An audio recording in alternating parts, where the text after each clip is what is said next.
Good morning, everyone. Can you hear me okay? I can't really hear myself, so it sounds a little odd.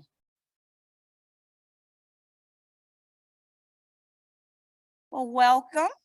On behalf of CAR, I would like to call this meeting to order and welcome you to the CAR February General Membership Meeting. Thank you for taking the time out of your busy day and schedule to meet with us this morning. To begin today's meeting, I welcome you and ask you to stand for the Pledge of Allegiance.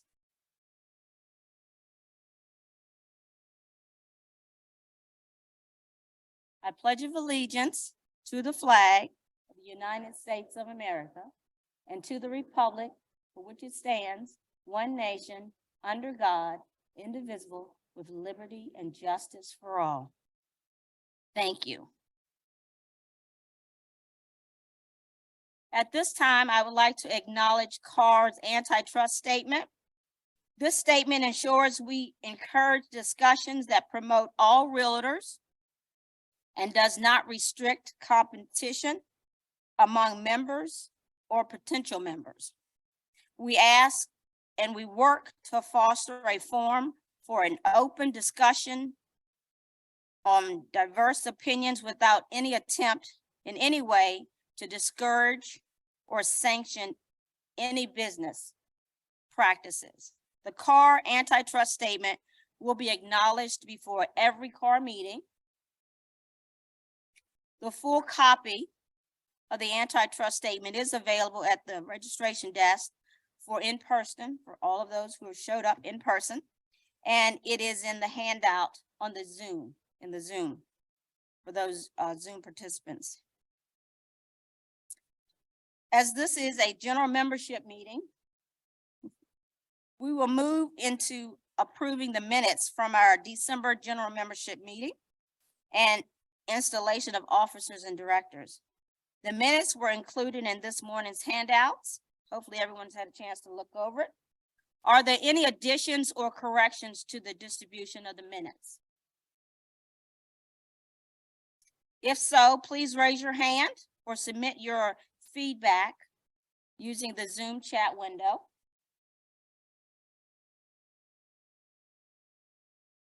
Hearing none, if there is not, then they stand approved as distributed. Thank you.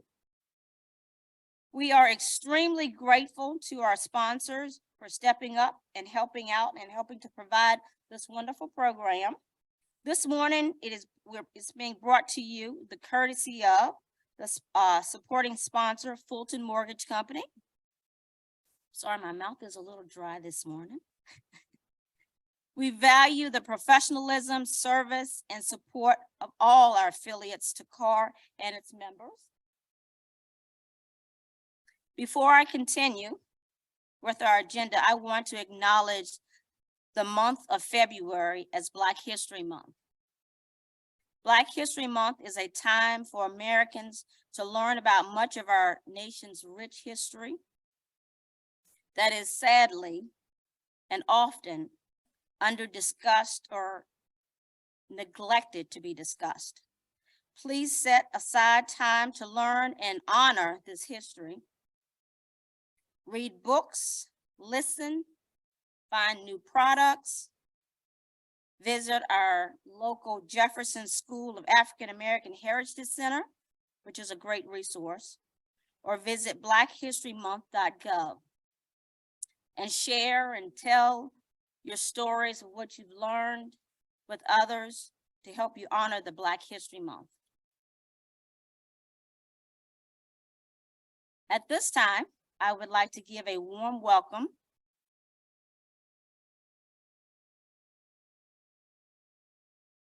Okay, I was looking to see if she was here.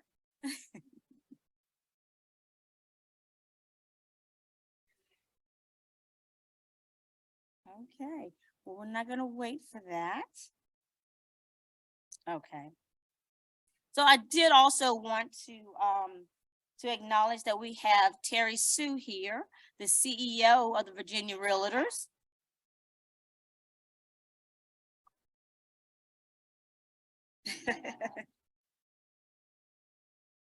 Okay, moving on and learning to pivot. I'm gonna go ahead with the Charlottesville downtown. The Charlottesville downtown is a hub for restaurants, shopping, performances, and more. I have no doubt that most everybody's been downtown before, right? I'm excited to have Greer Aknabach. I hope and pray I didn't abuse that name. Okay. Executive Director of Friends of Charlottesville with us this morning. She will share important information on how their organization will work towards creating a more vibrant and inviting downtown for everyone. If you have any questions for Greer, please write it down. With your handout, you should have had an index card, and we'll come around and pick those up a little bit later. Or raise your hand and the staff will come and pick it up. And for those on Zoom, you can put your questions in the Q&A feature in Zoom. So please note that Greer's presentation will be shared with everyone next week in our news group, e-newsletter. Greer, you ready? I hand it over to you.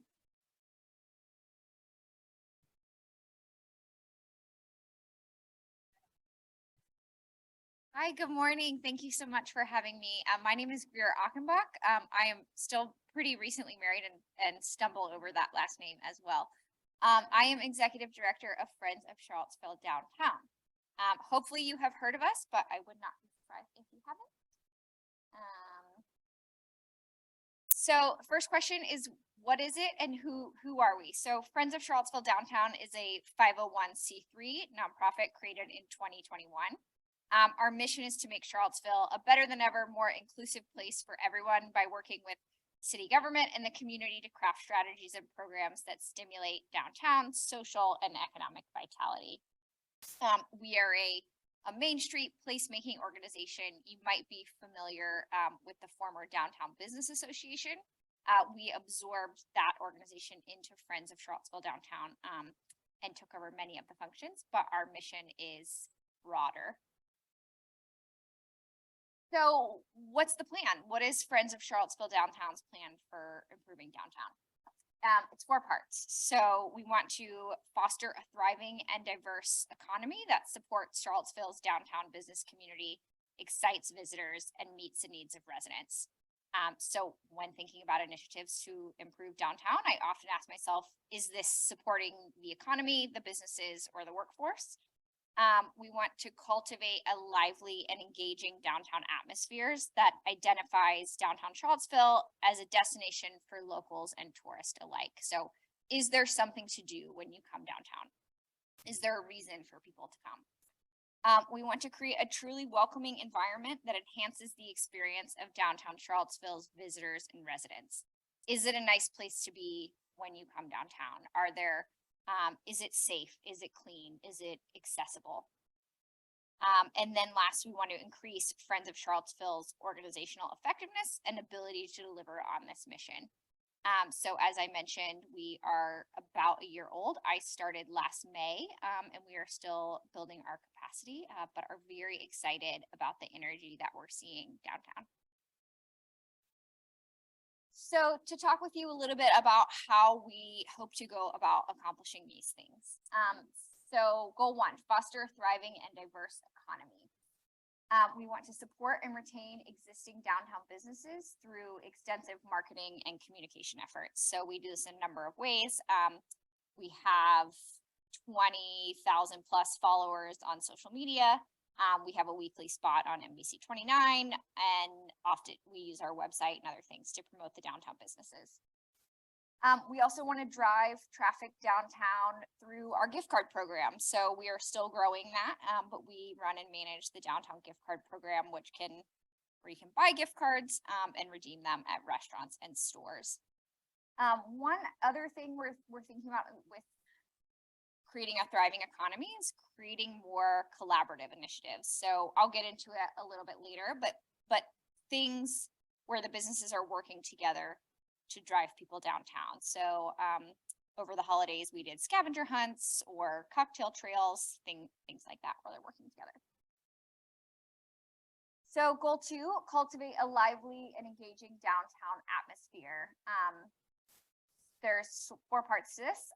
1 is working with the city to create a public-private event vision and action plan so that there's always things happening. 2 is to produce a diverse program of events ourselves that will bring people downtown. I think it will probably be something like 3 big kind of signature programming series. Work with the downtown businesses to increase the number of events they offer. And then 4, to plan and execute placemaking initiatives through the development of activity-focused public space improvements. So this picture right here is, we did a photo booth at Doggy Halloween. This is such a great example because it was run by Paw Prints Boutiques, but supported by us and promoted by us. So it was a really great collaboration, and we love to see that kind of initiative from the businesses. Another thing, we'll kind of talk through some of these as I go, or I'll talk to you at least about the events that we are producing. And then placemaking initiatives. So that is things that will kind of be ongoing and that become a part of the space. So right now we're working on a downtown history tour with the Historical Society. So pointing out different businesses or different buildings, and then you'll be able to take your phone to a QR code and get the history on that building along with pictures and audio. And the third round of that being some kind of like a special, what is the word, AR, what is it, on the virtual reality glasses, where you could see these, what was happening in the 1700s when this building caught on fire or when there was a duel. It's very exciting. It might be farther away than I'd like to hope, but it's going to be very neat. So all of those things like that, and I welcome you. I'll make sure you have my contact information, but if you have ideas like that, we are the place to kind of convene those and to help facilitate them. So goal 3, create a truly welcoming environment. First of that would be beautification. So improve the overall aesthetic of downtown to enjoy a clean, attractive environment. So this mural, many of you are probably familiar with it. We worked with, this was the United Way project that we supported to bring more art to the downtown mall. Or downtown in general, I should say that. It's not just the downtown mall, that's how we think about it, but downtown really is about 10 square miles.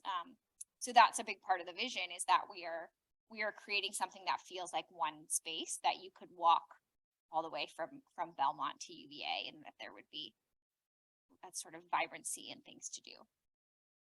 The second is to address accessibility and safety challenges so that visitors feel safe and that they can comfortably navigate downtown.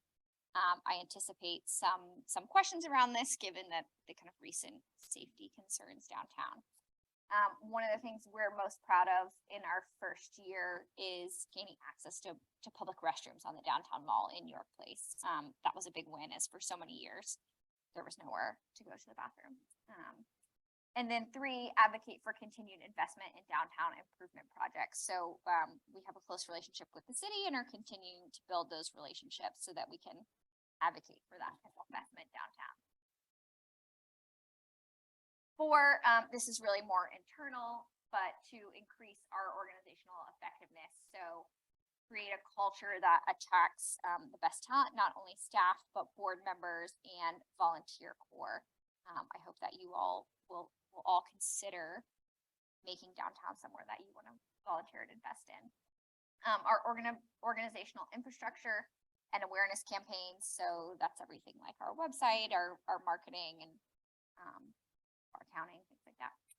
And then to cultivate a healthy and supportive relationship with the city that will continue to invest in our work.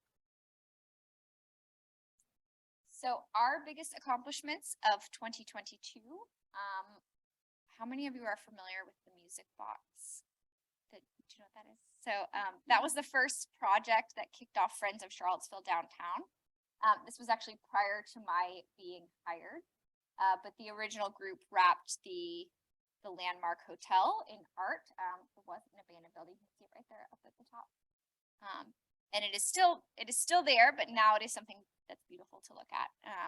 the public restrooms on the mall, and then our holiday extravaganza, Magic on the Mall.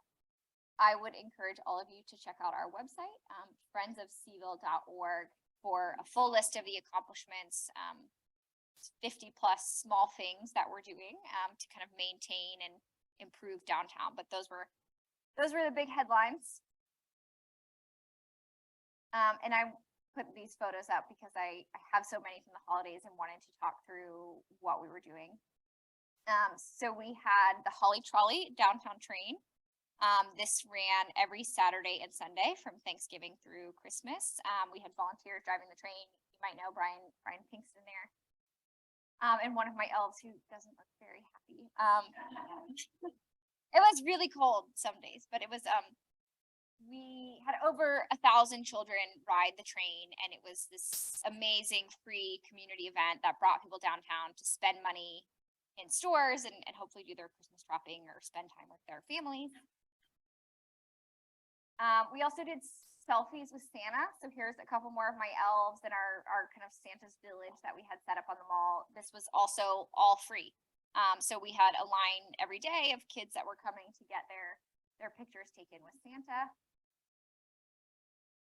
We did a peppermint trail. So this is one of my favorite initiatives. We had 20 plus restaurants and bars doing peppermint cocktails, and then a little map so that you could go and try them all. This was a model I would like to continue for the businesses. I think that we'll do one for St. Patrick's Day and one in the spring, and that's kind of always something that you could participate in if you had people visiting from out of town or just with your friends and family. I'd like to do a stamp next time, so maybe some kind of prize. This was an initiative called Elves in Seville. So we did a scavenger hunt with Elf on the Shelf, and we had a bunch of different mostly retail stores downtown hiding Elf on the Shelf. And then every child got these little booklets with stamps, and they would go around and find all the elves in stores for a chance to win a prize. Really fun way to entertain kids, but more importantly, it brought families into the stores that they might have otherwise not gone into. We did music every Sunday. I always have recommendations if you have local musicians that want to play on the mall. That's a big part of the vitality and placemaking piece. And then these are plans for spring of 2023. We are working with the TomTom Foundation. We're going to be in charge of the family stage, one of the 3 stages that they're doing, and that will kind of kick off our spring programming. We're working with Charlottesville City Schools to host the Downtown Art Show. So there will be, I think it's 150 pieces of art. It might be more, but shown in all of the shop windows on the downtown mall. They will also have a map so you can find children's art, and they're planning some other family activities then as well. We are doing a flower market in early May, a flower and plant market with planters and flowers that will be open to the public on tentatively May 4th. The idea behind that is that we are then in late May hosting a planter competition for the merchants. This is part of our beautification goals. So we will be bringing all of the supplies to them, and then they will be competing for who can have the best flower planters outside their shops. There will also be a chalk festival. We're in the process of hiring chalk artists right now. So you can bring your friends and family down to watch these artists draw chalk murals on the bricks. It will actually extend up to the Quark Hotel and over to Dairy Market. But that will be the 3rd weekend of May. And hopefully our history walking tour will be releasing its first buildings in May. We are working on a pocket park downtown, as well as improvements to 2nd Street. So where you come in by Live Arts and Jack Brown's, that's an area that we would really like to see become sort of an official entrance to the downtown mall, where you could get Ubers and lifts, and where we, would have more lighting and beautification projects happening. And then of course, ongoing, we have a public health and safety committee meeting regularly with the chief of police and the city manager to talk about some of the challenges we're facing downtown. If any of these things are interesting to you, please send us an email at info@friendsofseville.org. We do need volunteers and committee members to help us with some of these projects.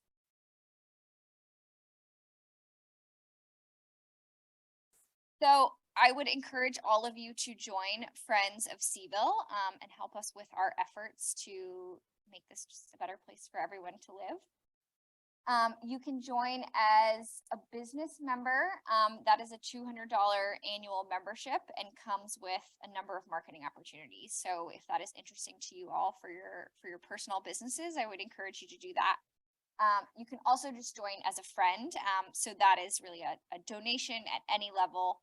And you can come to meetings and be a volunteer and help us with our goal. So, and there will be some kind of special donor events and recognition along the way. And then, of course, I would hope that some of you will be inspired to volunteer with us. It is very fun work, and so far everyone has volunteered has really enjoyed it. So that is how you can get involved with Friends of Charlottesville. And I probably spoke quicker than I should have, but now I've got time for lots of questions.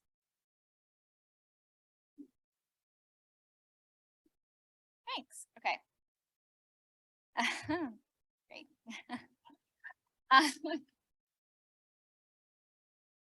Okay. Question number 1, what is the city's plan for helping get the homeless folks off the downtown mall? So this is something that we talk about daily. And it's a really complicated problem. I would love to say that Friends of Charlottesville has the solution, but I think we really are just part of that solution. So what me and my colleague Hannah are doing right now is research on best practices. So working with Main Street America and International Downtown Association to figure out how other cities have managed this challenge.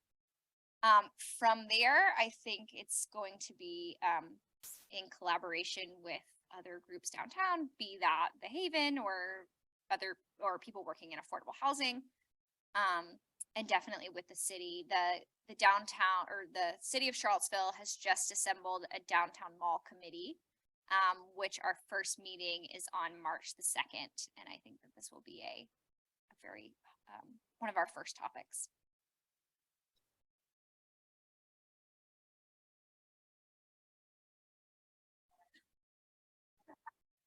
I know, I think it's an interesting topic, but yes, ma'am.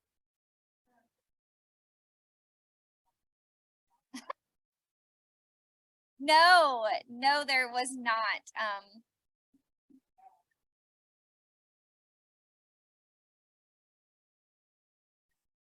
Oh, it was a real family affair. My husband was setting up trees, and my dad and my father-in-law were driving the train one day. But we had a great time. There's no limit. I would like us to that was a train that we had rented out of Richmond.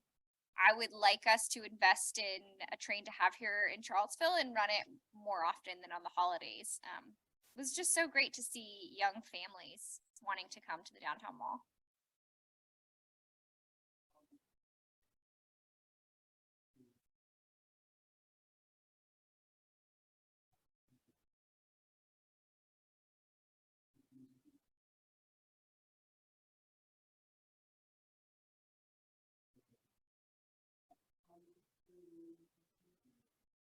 That's a great question, and I'm going to recruit you maybe to be on the Pocket Park committee to help me. So the way we have talked about the Pocket Park is more planters and public art and maybe like a little small library and certainly seating that is not conducive for people sleeping on. But to your point, I am always really interested in what's going to bring young families downtown. So if that's a playground, or if that is one thing we talked about yesterday was not a dog park, but like places for your dog to use the bathroom on the mall. So turning some of those planter beds into, because dogs are going to go anyway. But yes, ma'am.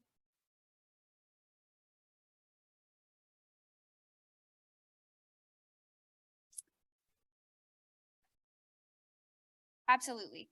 So the question was, do we have any plans to make anything more permanent with Heather Higher No one's ever asked me that before. I, that's certainly within our scope of what we would do. And I'm glad that you brought it up. We should absolutely think about that. Thank you. Is there a calendar of events for the Friends of Downtown Charlottesville? There is. So if you go to our website, friendsofseville.org, you can find not only all of our events, but all of our public meetings that you could get involved in. It's also linked to the Scene Think calendar, so you can see just everything that's happening downtown, whether that's at Live Arts or one of the businesses, restaurant. This is Restaurant Week, so.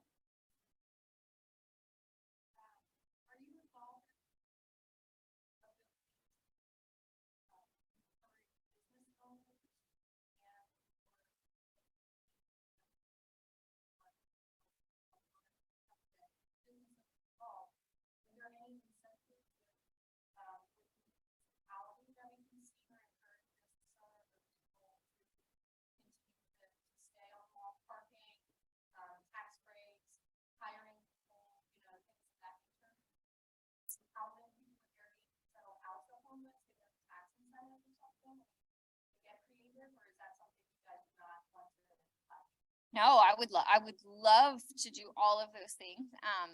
For me, it's about just kind of like biting one bite at a time, like not biting off more than we can chew and then falling short.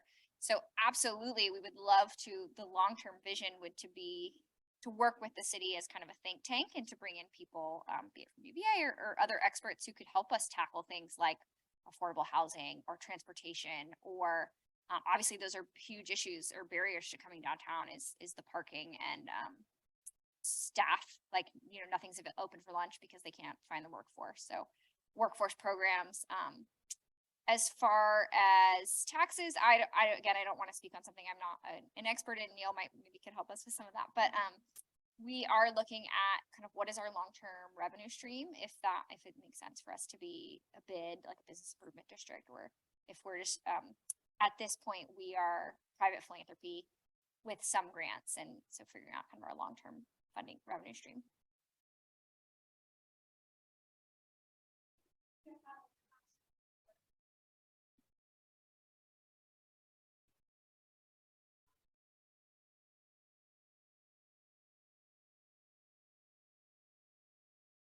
So, yes. So she's asking, is there data to support that people are not coming downtown? There's a lot of different metrics that we could point to. Certainly sales and revenue for restaurants and stores.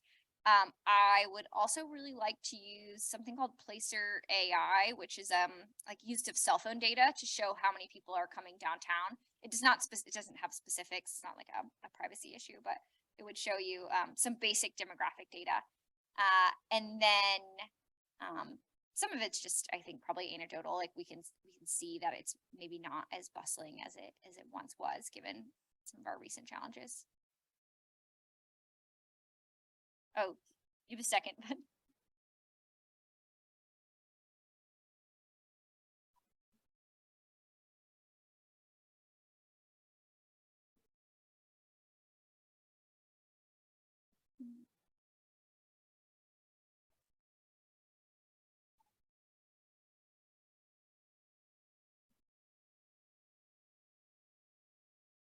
So she asked, many people are nervous to come downtown given the recent violence that we're seeing on the news. And what is Friends of Charlottesville planning to do about that? So we are, of course, always open to suggestions that you all might have about what role we could play in this. Earlier in the fall, we convened a public meeting with the chief of police and the city manager to talk about this.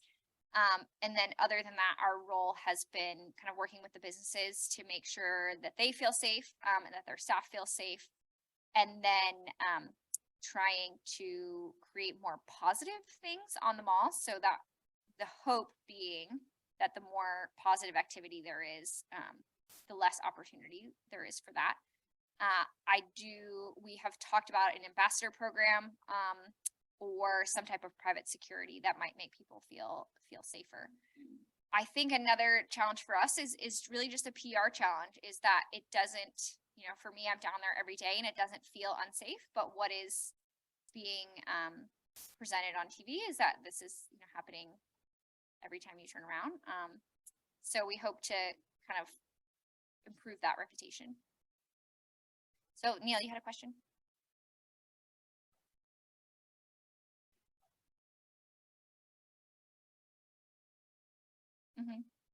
So Neil asked how we work with economic development and with tourism. So they are both great partners.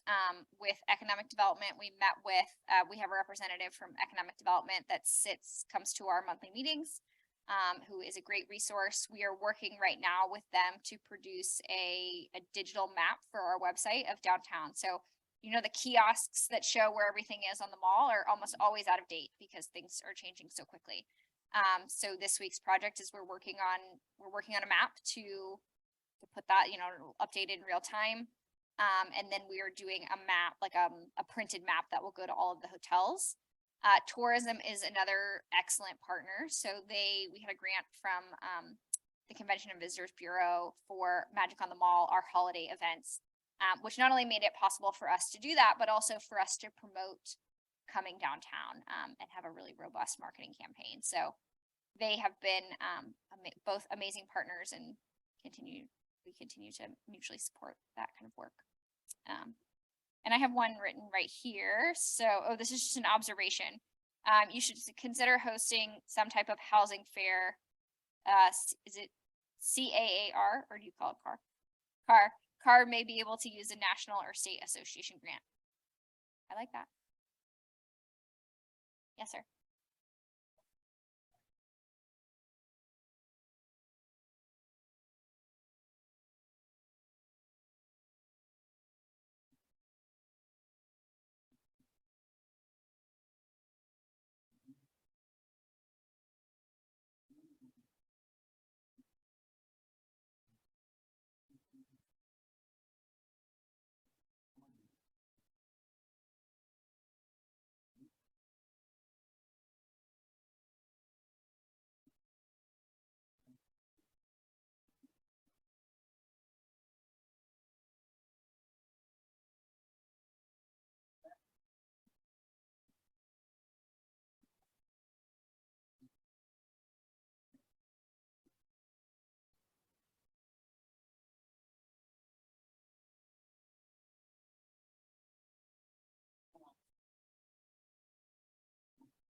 I think that's excellent feedback, and I think we're seeing that more and more.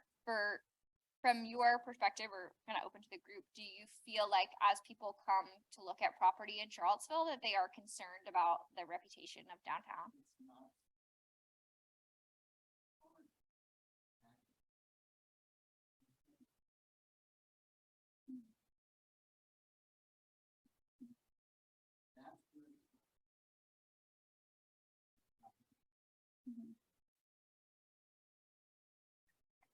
This is largely probably somewhat operational in terms of comfort levels on the mall, and is there, I appreciate all programming impact of the points as a mom objective or plot activity. So I'm interested in knowing if there are future plans to create spaces for like our middle school and high school students that we know are kind of cruising the mall. Fashion Square Mall, not quite the place to cruise anymore. I think they're going downtown.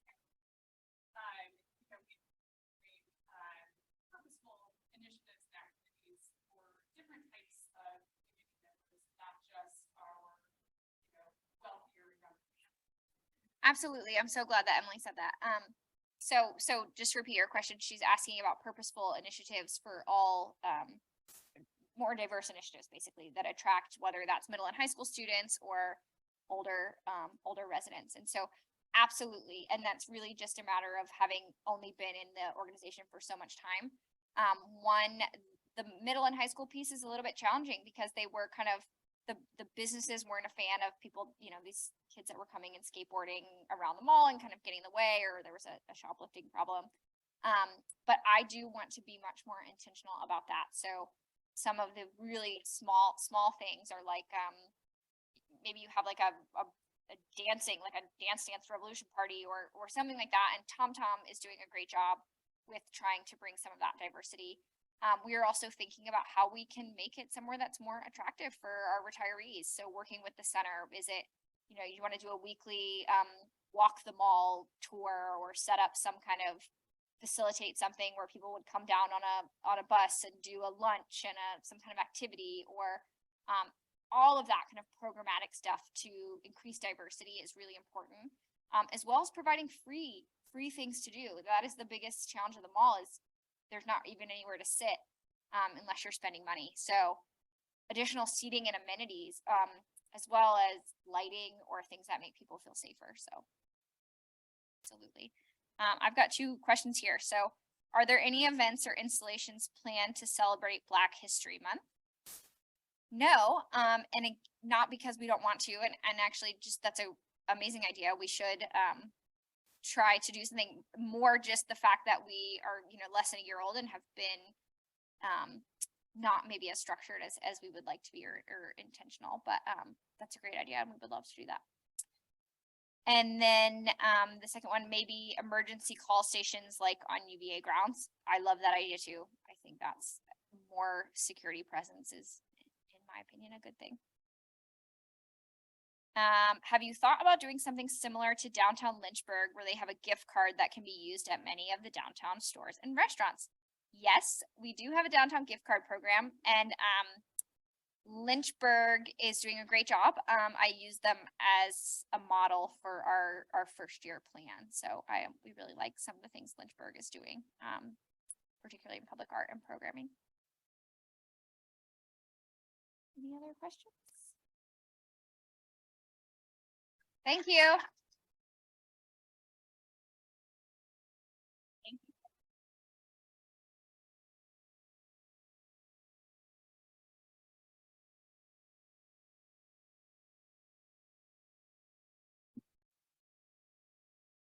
Thank you, Greer, so much for that.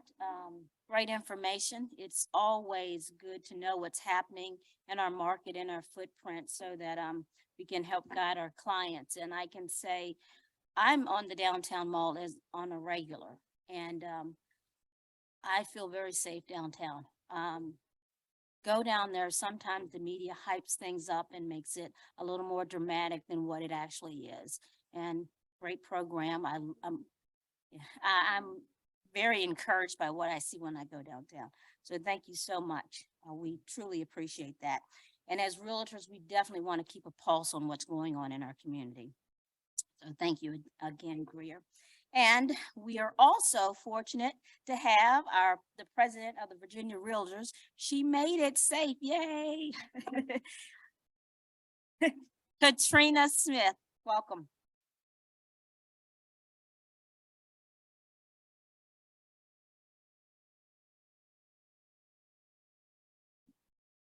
Good morning. Hey, Neil, can we do something about 81? It is, 81 is a challenge. We'll just leave it at that. 81 is a challenge. So thank you all. And I'm so sorry that I was late this morning, but it is so great to see you all. It's so good to see so many friends in the room. And thanks for allowing me to take just a few minutes. I'll make sure that we keep you on track. First, I would like to thank our volunteers. So if you have volunteered at the local, state, or national level in the last few years, would you mind standing up for me so I can thank you, please? Look at that. Go Charlottesville.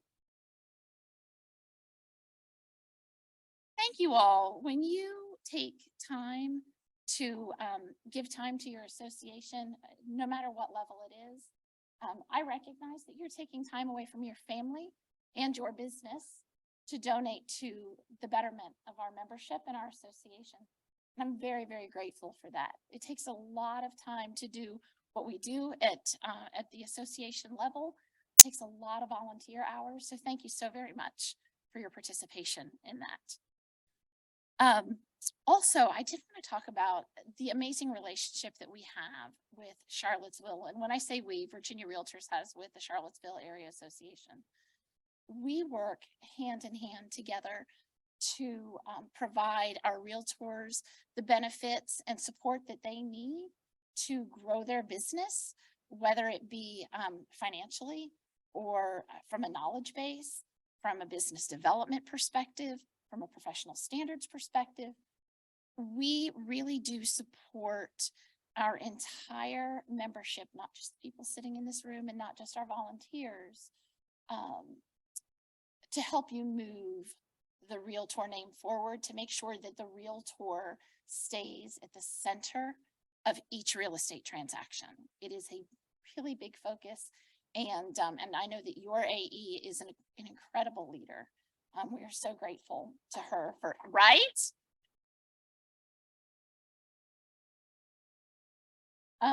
Abby serves. So if you want something done at convention, Abby serves on the meeting and conferences committee at NAR. Talk to her. Talk to her. She'll make it happen. So I did just want to let you know about the relationship that we have. So thank you so much, Abby and team, for making that happen. Also, just a little bit about what's happening at Virginia Realtors. So I think a lot of you know that we approved a pretty robust strategic plan this last year. And one of the initiatives that we have comes from our risk management side of the house. So we had a scenario, we were at a meeting recently, and someone shared that a new realtor had a listing. And in that listing, he received multiple offers on 4 different forms, right? 4 different forms. So the broker had to take some time to decipher what all of those forms mean. So this is a 2-parter, forgive me. So on that side, when you have questions about what's happening, you get multiple forms and you don't understand the language. Maybe your broker doesn't understand the language because the form isn't used in your area. Pick up the phone. We have a legal hotline. We are happy to help. So please call Virginia Realtors. Don't guess. Please don't guess what the language means. Call one of our attorneys, have a conversation, get the help you need so you can best help your consumer. And on the other side of the forms piece is, we have a lot of folks in our market that don't speak our language, right? And I am an English only speaking agent. So one of the things that we are really focused on doing this year is getting our documents a guidance document created in 3 different languages. So what that does, because we are in the United States, English is the language that we use in our court system. So our contracts will stay in English, but you will have a guidance document that you can put in front of maybe your Spanish speaking consumer, where they can read and see that section 1 of the residential contract, this is what it means. So it really does help your consumer, give them some comfort, but what it also does is it reduces your risk of putting a legal document in front of them and having them sign it that they don't understand. So that is a huge initiative for Virginia Realtors this year. So I just wanted to let you know that you will be seeing that come down the pipe within the next 12 months.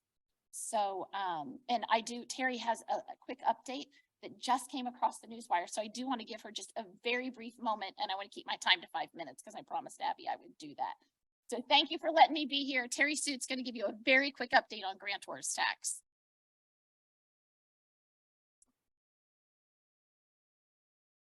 We've recently learned from the Mortgage Lenders Association that Fannie Mae and Freddie Mac are now requiring that on the deed, the appraised value is shown. What's happening is some circuit court clerks are now using that appraised value as one of the data points for calculating the tax. In the past, in statute, it states they can use consideration, which is sales price, or they can use value, which was always assessed value. But we discovered the other day through the Mortgage Lenders Association that the Supreme Court had issued guidance to all of the circuit court clerks a few years back that stated that that value word in statute could be assessed value or a certified appraisal report. So what came up yesterday is that several circuit court clerks, specifically Virginia Beach, are now taking properties on a transfer when the appraised value is higher than assessed and higher than consideration, and they're using the appraised value to calculate that tax. And what that now is happening is causing under TRID is that the mortgage lenders had not disclosed the fee based on the appraised value because they didn't have the appraised value at the time they did the CD.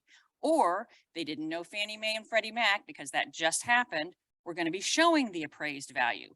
So the mortgage lenders are, it's too late for legislation. We've looked for a bill that we can add an amendment to. There's no bill that it would be germane to. So we're working with them on a meeting with the Supreme Court secretary who issues that guidance in the hopes that we can get them to pull that back. But be aware, you may have situations that come up where your appraised value is higher than the sales price or the assessed value. And this could cause a trigger of a redisclosure of the CD. So watch that. If you've got higher appraised values, make sure your mortgage lenders get that redisclosure done and it doesn't hang up your closing. They now are having to deal on the backside with kickbacks from Fannie Freddie on issues where they've not properly disclosed. That's an issue they're dealing with. We're not really involved in, but could affect you guys in the long run. You could have clients that get trailing CDs, asking them to reapprove them.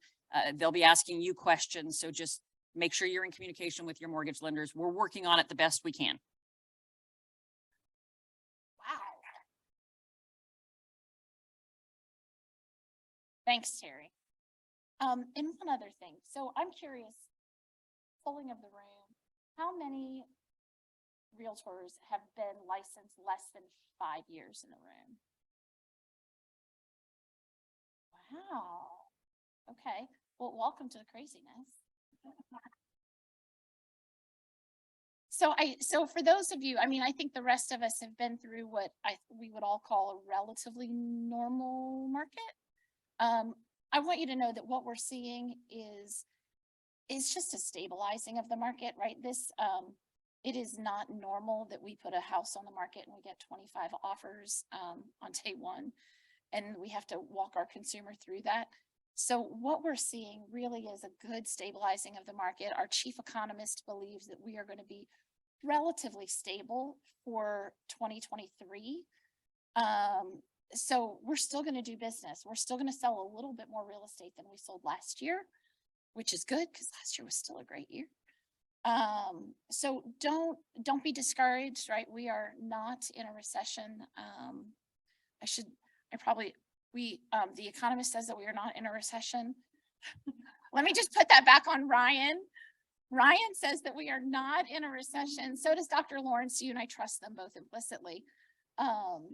But so just have faith, right? This is an amazing business. I don't know of another business that you can work as hard as you want and make as much money as you want and play as hard as you want.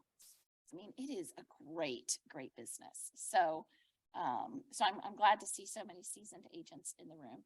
And the last thing I'll ask is, if you're not volunteering, whether it be here or at the state level, we'd love to see you. You saw how many people stand up in the room and have given their time. We get to do what we do because of the great volunteers that we have. You will build amazing friendships, lifelong friendships. You will potentially, as you get involved at the state, gain referral business. You will gain a skill set that you didn't know that you needed, and you'll be in the know. So I ask that if you are not currently volunteering, please consider either reaching out to myself, Ms. S. Lisa. We're happy to talk to you about giving your time and promoting the Realtor brand. Oh, and I do have one more thing. Save the dates. So Save the Dates convention, September 19th through 21. please put it on your calendar. I would love to see all y'all faces there. We are going to be at the Richmond Marriott again this year. And the other save the date is an NAR initiative, and it is Writing with the Brand. So if you don't know about it, please go online and check out Writing with the Brand. But our state date for that is May 18th. There will be more details to come. We are still working out the final details of the event, but put it on your calendar for the whole day, May 18th. Come wearing your Realtor blue. We are going to show Virginia what it means to be a Realtor. So thank you for your time.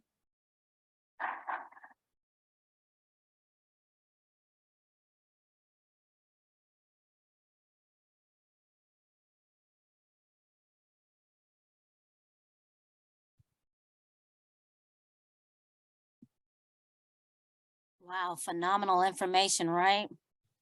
Terry Sue just showed the value. I mean, that is just hot off the press information. We wouldn't have gotten if we weren't in this room, right? It's one of the big benefits. So right now, to keep us on schedule, you have any questions before I move forward?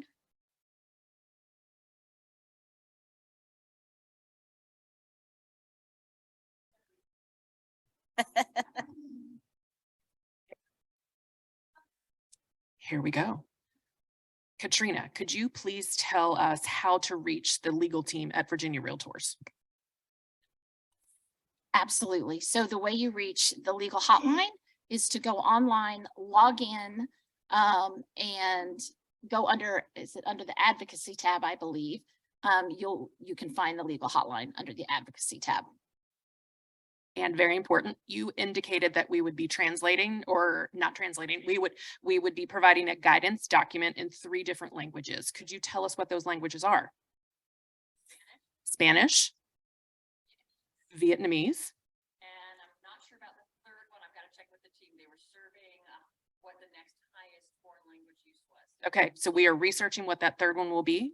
A cookie for anybody who can guess correctly. No, I'm kidding. Was that it? Michael. has Michael hand up. Guthrie, you have a question.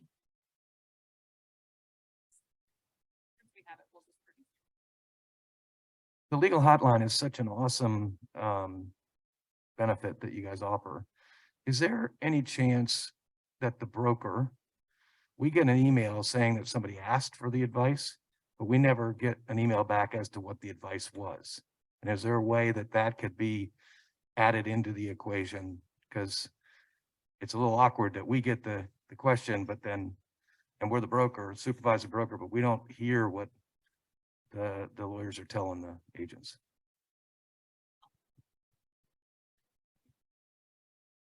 So that's a fine line. Thanks for putting me on the spot, Michael. So I feel like my back is too, so sorry, hold on. Okay, so we do not put it in writing, and I hear you because I'm a broker owner myself. We don't put it in writing. Okay. An update. I believe, So brokers are invited to participate. That's why they're noticed. And if a broker would like to have a follow-up, they just need to send an email to our team and let them know that. They're happy to provide a follow-up to the broker or to invite the broker onto the call when they actually discuss it.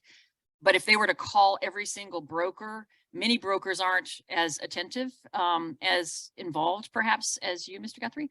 And so they would be spending a lot of time leaving messages and playing tag team and not getting a hold of someone.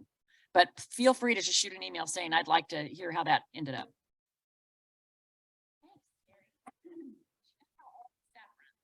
And it's under.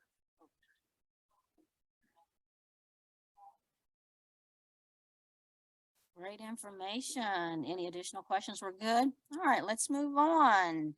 We also are fortunate to have Andy Wade, Louisa County Economic Director, and he's going to share some updates, economic updates, and we're going to follow the same process with the note cards or raise your hand with any questions following that.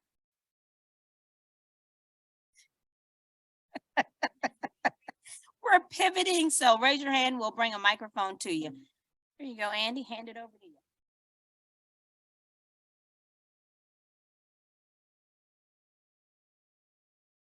Morning, folks. Andy Wade, Economic Development Director of Louisa County. This is my 14th year in that position. It's fun. It's great. It's very, ton of similarities to what you folks do on a daily basis. Prior to that, I was a commercial banker, so still recovering from that. Anyway, how many folks in here have closed a transaction in Louisa County? How about in the last 2 years or since 2020? All right, interesting stat, hot off the press, and you may have seen this, but as a percentage increase from 2020 to 2022, Louisa County was the third fastest growing county in the state. So, and almost all of that was net migration, which means the birth rate was less than the death rate. So more people died, the more people were born in Louisa County in that 2-year period. And the net increase was about 2,200 new people in Louisa County, which is very interesting. And we have a lot going on, and you'll see more of that here in a second. Let's see. This is not the start of your annual eye exam, but if you can't read it, you need to make an appointment, that's for sure. Can anybody tell me what this is or what you think it is?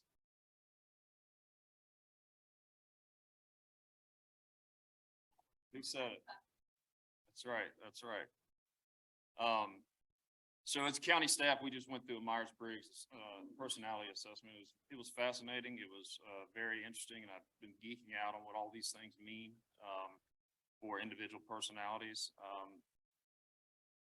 For this particular personality type, it's only 4% of the population fit into this category. And what's important to you folks is people with this personality really excel in sales and real estate particularly. This is also my personality type, which means I'm cool, and you should invite me to have drinks that you buy. That's what we're talking about. So what does this mean? It means you're extroverted, means you're sensing. Extroverted is focused on the world around you, right? You're not introverted. Sensing is you deal in facts, details, and reality. Really, there is no gray area.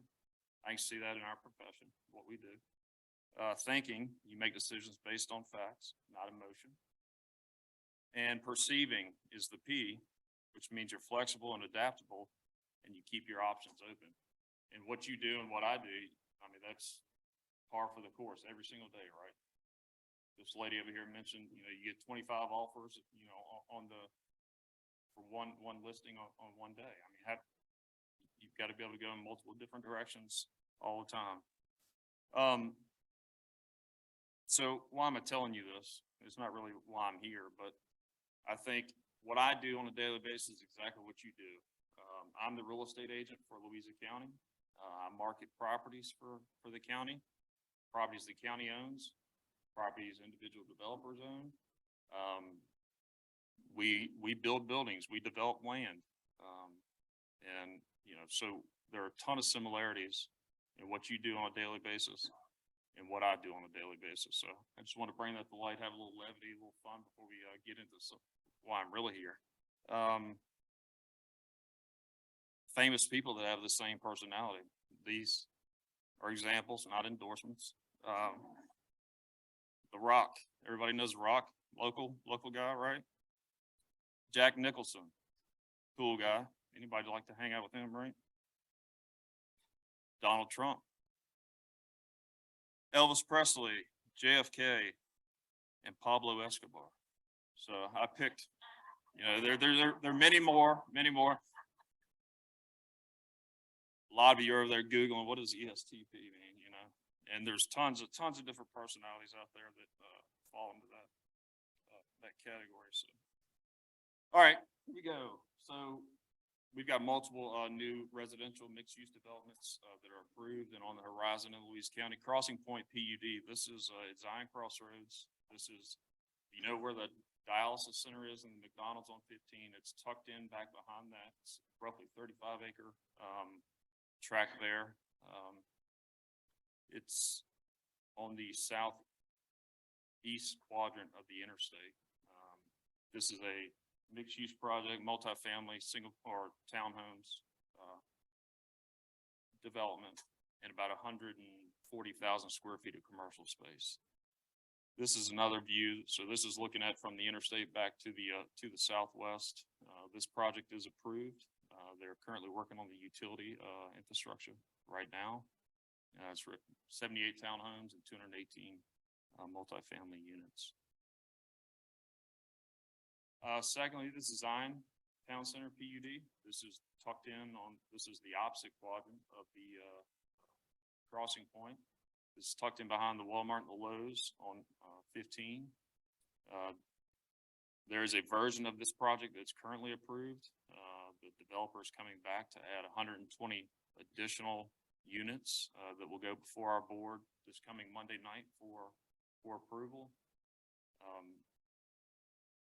I like this project. I don't get the vote, but I do like this project. But there's going to be plenty of opportunity here for folks like you in this business. These are just some renderings of the multifamily elevations. Emerson is the developer. They're out of Chesterfield. And why I like this project is, it adds more commercial space. It adds more residential housing. There's an affordability component built into this project. But more so, Emerson is a reputable developer. They do good work through Chesterfield and that Richmond area. I think this development is something that we can, as a county, model future developments based upon. So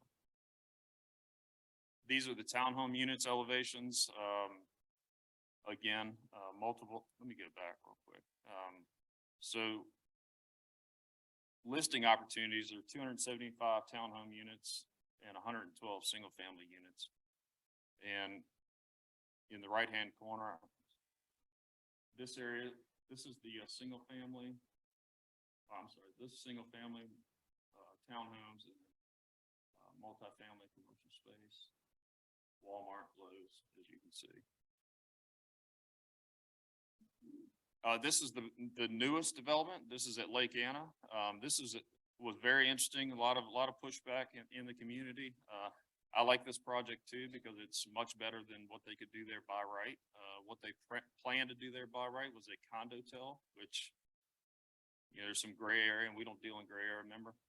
There's some gray area. What exactly is a condotel? But anyway, it's a fee simple ownership of a unit in a building, but while you're not using it, that unit has to be put into the rental pool, which is managed by a property management company. So essentially you own the space and you rent it out when you're not using it, in similar fashion to what a hotel would do. The condo units, there's up to 90. They're not cheap. It's right on the waterfront at Lake Anna. The price is going to range from $650 to $1.2 million. They're 2 to 5 bedroom condos. They all have waterfront access or waterfront views from the back of the building. You can see the dockage over the lake there. They will all be deeded at boat slip. And then the additional components of this are a hotel and restaurant. Some elevations here on the left, that's the front of the building that you'll see as you drive in the back with the balconies. That's the backs of the condo units. Again, a massive elevator. It's a huge building. It's 80 feet tall by about 600 feet wide. So it's huge. But it's about $100 million capital investment, which, typically you don't see that associated with residential, especially not in Louisa as one structure. All right, everybody's heard this project. This is Firefly, the Broadway, and I know that's very important to what you guys do on a daily basis. It's probably the #1 consideration at this point in time. So Louisa was really on the front end of this. Louisa made a major capital contribution in partnership with CVEC, REC, and Dominion as this project was launching. That number is $12 million.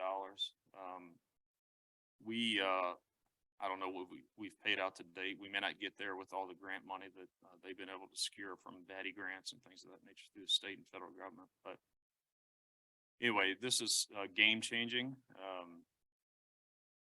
where broadband has replaced water and sewer. We will have everybody that wants to be connected to Firefly in Louisa County and surrounding counties, in the region will have that option by the end of 2025. It's a $288 million project. They will connect roughly 35,000 homes, underserved homes. And completion date, as I mentioned, by the end of 2025. And it's affordable, very affordable. So you can see here, for 100 megabytes, it's $50 a month. For a gig, it's $80 a month. I pay $80 a month for 15 megabytes right now, where I live. So I mean, it's extremely, extremely affordable.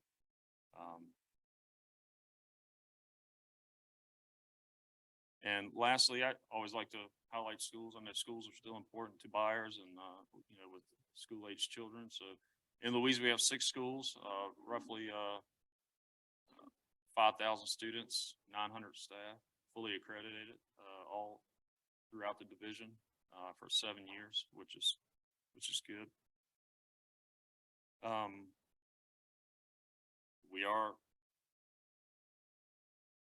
The division loves to brag about their SOL scores, and they do have the top SOL scores in the region. 15 area high schools, which, you may not think that when you hear Louisa, but that is true. We have great schools. We have had great schools. Superior community-driven athletics program. Community is the key word there. If you've never been to a football game in Louisa on a Friday night, you really need to go. Even if you don't like football, the game balls delivered by a scout diver every game. We have fireworks, breathing, lions breathing fire, and it's just it's a great experience, and people that generations of families still come out and watch a football game. But it's not Friday night lights like Texas, but it's as close as it's going to get in Central Virginia, that's for sure. And we just have good athletics programs, which I know is important to buyers with children that are participating in sports and so forth. So I was given 10 minutes, so that's all you get. Happy to answer any questions.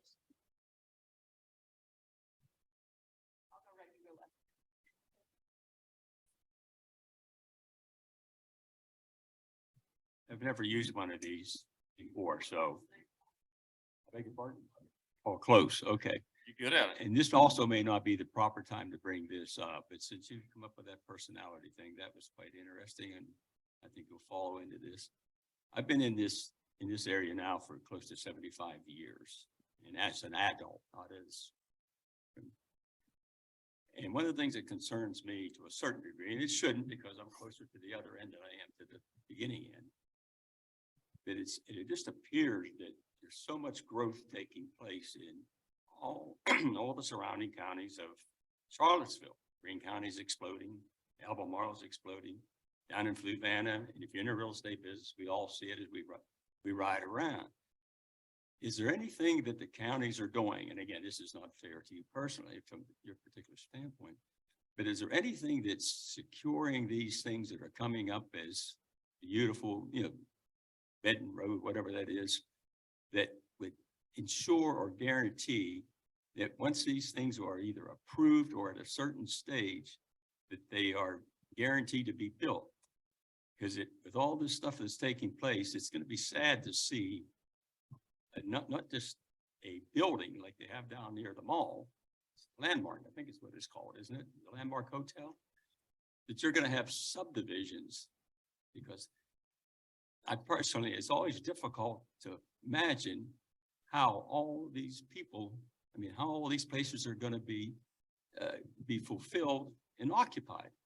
And this takes me back to before coming to Charlottesville. I was in Mansfield, Ohio at the time, and all the planners there must have been going back to headquarters and say, I've got the best place to put this restaurant.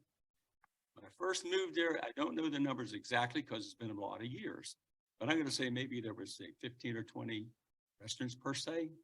But within the 2 years I was there, it exploded to about 40. And there was no way these 40 restaurants were going to make it. And all of a sudden, boarded up. And again, I've gone through the years, spent more time, though I've never lived in Fluvanna County, but spent more time with the Board of Supervisors down there, that when they approve something on a special use permit, especially, that they don't have some form of a guarantee. If this project isn't started within X number, or there's not a guarantee, and anybody that has been on 15 or 250, there was a bowling alley that was going to be down on Route 15 many, many years ago. And there's no bowling alley there today. And all it did was stood as a vacant field with all the trees and all this not shrubbery, but natural growth just disappeared. It just sat there like a total eyesore. And it kind of questions myself, and especially here we are realtors doing what we're supposed to be doing, that if there's no so-called, not, I guess guarantee is what I'm saying, that these facilities will be built. And one of the things that have lacked, to my knowledge, since I've been here all these years, is there a whole lot of communication within the surrounding counties, other than maybe one meeting a year as a social event for the supervisors, that kind of let each other know what the world's taking place. Even the most recent thing has been the water and sewer situation in Fluvanna and Louisa County that took place. And I still have never figured out how the Fluvanna supervisors had 4 aces in their hand playing poker, and they didn't realize they had a winning hand. Okay, she said, shut up, I talk a lot. But yes, Andy, good luck with all those questions. Yeah. What can you highlight first? Yeah, I'm not sure what I was asked. Thank you, Lou. So Andy. Oh, go ahead, sorry. On the guarantee piece, at least with that PUD at Lake Anna, we did require those folks to place a bond, a performance bond, for a portion of, to ensure. So in Louisa, if you want to build residential, we like to see a commercial component, because residential is an expense. It's on the school system. So in Louisa, every kid that's educated, it's about $12,500 a year price tag, right? So what we try to do and what we encourage the developers to do, and sometimes require them to do, is a fiscal impact analysis that demonstrates that the residential cost is going to be offset, break even, net neutral by the commercial development. But you guys know this as well as I do, and I have this intense discussion with people that are not in favor of residential. But if we want Zion Crossroads, to use as an example, to be a community and not an interstate stop anymore, which it is getting, it's getting more towards the center now. We've got to have the quality residential to attract the quality commercial. You can't have one, and you've got to have the residential to get the commercial. So, I don't know what your other questions were. So succinctly, we do sometimes require bonding. A lot of it's good faith on the developer's reputation and their ability to do it. We can't stop a developer from coming forth with a good project that the county deems good and the Board of Supervisors approves.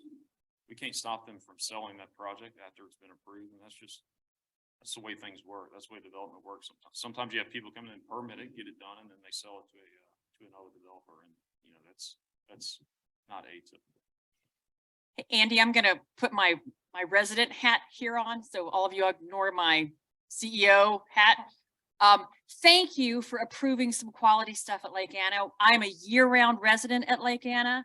I love the idea. My husband loves the idea of the condotel and the potential restaurant and the additional activity. We live on the Spotsylvania side, but we spend all of our taxes at the food line on Kentucky Spring, over at the Lake Anna Nursery, going into Mineral. So while you don't have to support us with services, we're giving you our tax dollars and we really appreciate, and I know you don't hear enough from people who support what's going on.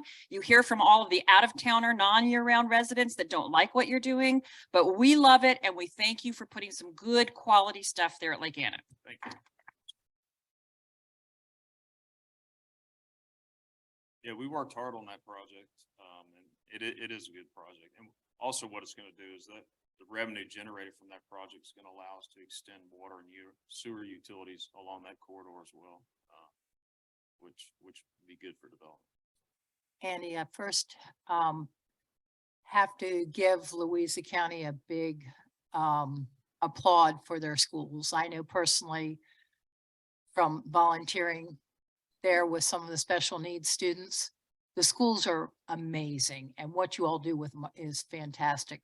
My question is, on the town center near Walmart, it looks from the rendering like it's going to be mostly houses. And I thought when it first was planned, it was going to be more like Short Pump where there's, you know, the walking and you've got some of the walking stuff with the shops and stuff like that than the houses.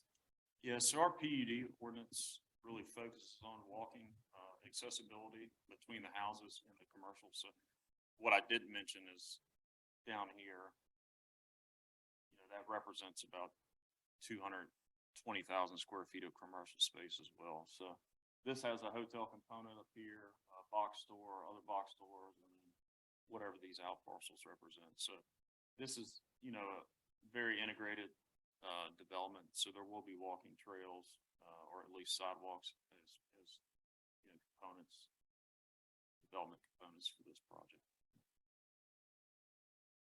I have a couple Zoom questions. Is the development near Dickinson store still planned? It's approved, yes. Which one? That's all the information I have about that. All right, so, so this one is near Dickinson store, but there's another commercial development and Cut Along, which is another residential development that are near Dickinson store. Yes, that is still planned. Yeah, the traffic circle, yes, that is still planned and, I think it should start construction, but towards the end of this year and be done by late next year. Is that right, Jim? Yeah, so. I have a couple more.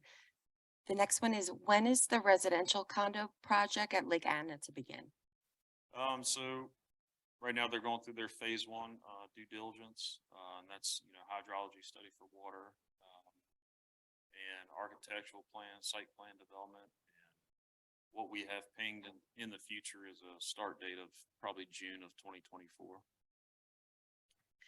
And any plans to improve infrastructure in the county? All the time, yes. And Ashley, we'll have time for one more question. If you could pass the microphone back on your side. Hi. Hello. I believe, so pre-COVID, we had done, and Neil would know better, we had done a Louisa County tour for the realtors. It was amazing. And we got to learn what this is. I think they mentioned it kind of like it's coming, obviously years ago. The hospital was an amazing tour we also did. And now it is not staffed adequately and not really able to be used. Like outpatient hospital, all that. So staffing, things of that nature, are we addressing that kind of stuff of things that are already in place and not operating to full capacity before we start adding more? I think that's what maybe Bud was getting at too. So are you referencing the UVA facility? Yeah. Design? Yeah. Yeah. Cause I know, again, tons of clients and residents love that it was there. They moved there easy, convenient. Now they got to trek into Pantops again and they're not fans of that. Yeah.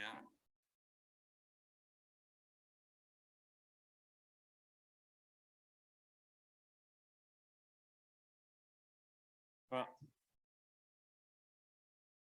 yeah, I don't think staffing issues are limited to one particular business sector. I mean, it's across the board right now.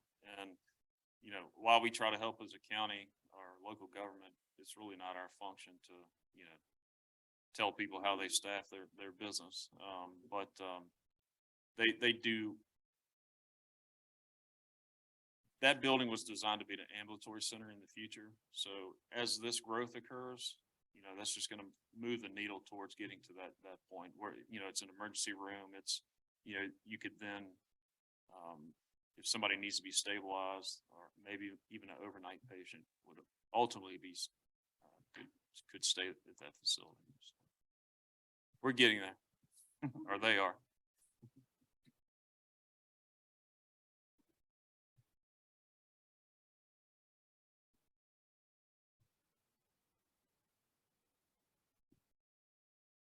Thank you, Andy. More great information about Louisa. And if you have clients who are interested in moving to Louisa or even thinking about starting a commercial business, that's some great information to share, correct? And I didn't want to look like I was tossing you off this stage, but we're trying to stay on point and on time. So thank you. All righty. Now we're going to move into talking about DEI. And by a raise of hands, how many of you have been able to attend at least one or two of the DEI events that's been put on by the DEI Council? Excellent. That's almost everyone in this room. That's phenomenal. Thank you so much. Now, how many of you all have been able to visit the DEI website, the resource website? Excellent. Excellent. You all are a special bunch. That's why you showed up this morning. Why? The DEI resource website, of course, is a resource for you to grow and be mindful of how you speak, behave, and treat each other.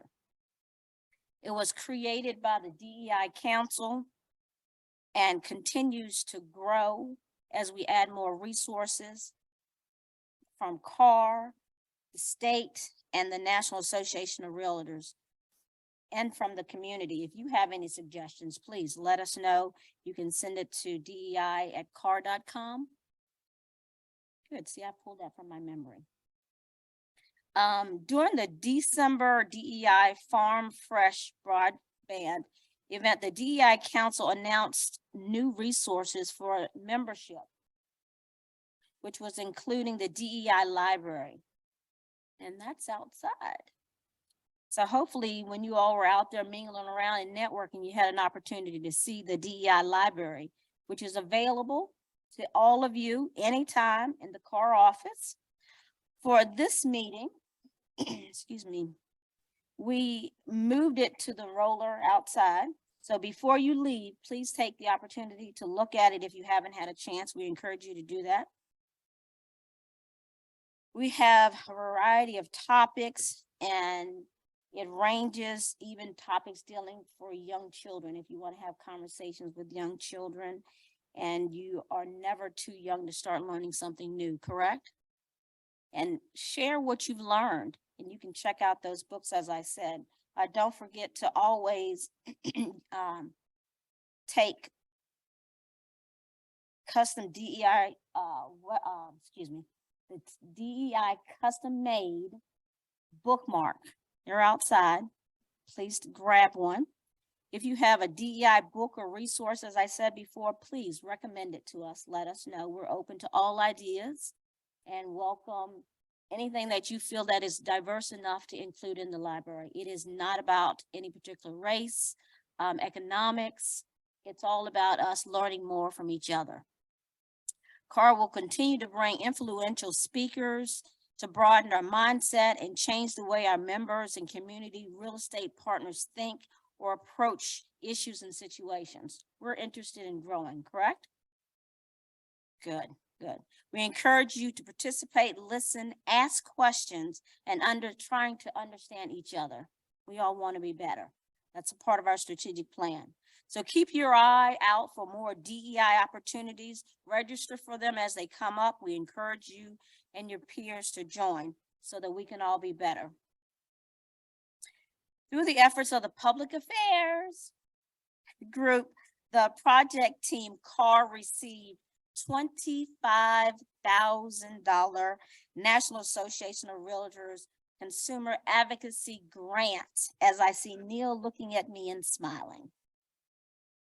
The grant money was used to create an advocacy advertisement and purchasing television advertising for a local campaign, which will encourage the public to learn more about the proposed zoning changes for the city of Charlottesville by visiting CvillePlansTogether.com. In full transparency, I sit on that steering committee as well. Great changes and great information. I love this campaign. I actually thought it was in partnership with the Charlottesville City Council because it was done so well. So great job. Let's give them a hand of applause. So if you haven't already seen the video, guess what? We're going to show it to you now. To make Charlottesville more livable, we need to make housing more affordable. And that's what the Charlottesville zoning plan will do. The plan will open up room for more affordable housing, so more people will be able to live and work here. Couples, families, seniors, young people, building a stable tax base, and a more diverse, dynamic community, which is a commendable goal. So as soon as you're able, see how the Charlottesville zoning plan will make our city more affordable and livable. Visit CvillePlansTogether.com. You're supposed to clap. Great. That advertisement went live through digital delivery and geographic limited the Charlottesville area. It's very specific. The advertisement is very specific. On January the 15th and was shared on CAR's social media channels on January the 16th. Okay. In addition to CAR's continuing to share the ad on its social media channels, the advertisement is scheduled to also air twice on NBC 29 next week during the 6 to 7 p.m. news block. Thank you for that. So please share this important advocacy message with your residents, your clients, anyone who you feel will benefit about it so that they can be involved and go visit that website about Seville Plans Together. Thank you. Before we start to close today's meeting, and I'm pushing it, Abby, to stay on time, I would like to congratulate the following members on their recent accomplishments. Tom Healy received his Graduate Realtor Institute or GEI designation. And Kyle Olson, who was in the room earlier, where you at, Kyle? He's in the back. Is a CAR board and also a CAR board member, completed his broker premium program with VR. I was about to say VAR, with VR. Thank you very much for applauding them. So to conclude this morning's meeting, I would like to welcome the following new realtors. It's a lot, isn't it? In addition, I would like to welcome the following new affiliates. Thank you. I hope to see you all at the March General Membership Meeting, or the GMM, on Thursday, March the 16th, 9 to 10:30, at, of course, here, the Hillsdale Conference. It is a meeting you don't want to miss. We will celebrate our peers' accomplishments during the annual presentation of the Professional Honor Society and hold graduation for the Pat Jensen Leadership Academy. Any members in the audience? Woo, woo, woo, woo. Excellent, excellent. That academy is for 2022, the 2023 class. So congratulations on that. We will also provide you with an overview of all the things for the LGBTQ+ community with local speakers and activities. Jason Elliott, that's coming up in March. Jason will cover fundamental knowledge for you to understand, welcome, and engage with the LGBTQ+ community. A lot of you all have been asking for more information on that, so we greatly appreciate that, and we're listening and we're taking steps to bring you valuable programs. He will give you just enough where you want to learn more. So he'll whet your palate a little bit. So the DEI Council is providing you 2 LGBTQ plus opportunities dedicated to this topic this year. The first class will be offered on Wednesday, March the 29th, 10 through 11:30. Guess what? It's free. Jason will cover LGBTQ plus terminology. A lot of people get hung up on that and don't want to be offensive, so this will help. And stats and steps to create safe and more welcoming environments in physical spaces. Registration is open and free for both March general membership and the LGBTQ plus class. And so visit the CAR education and event calendar. Make sure you register. You're getting this in advance. I hope you had a great day. And guess what? I'm going to adjourn the meeting. Thank you all.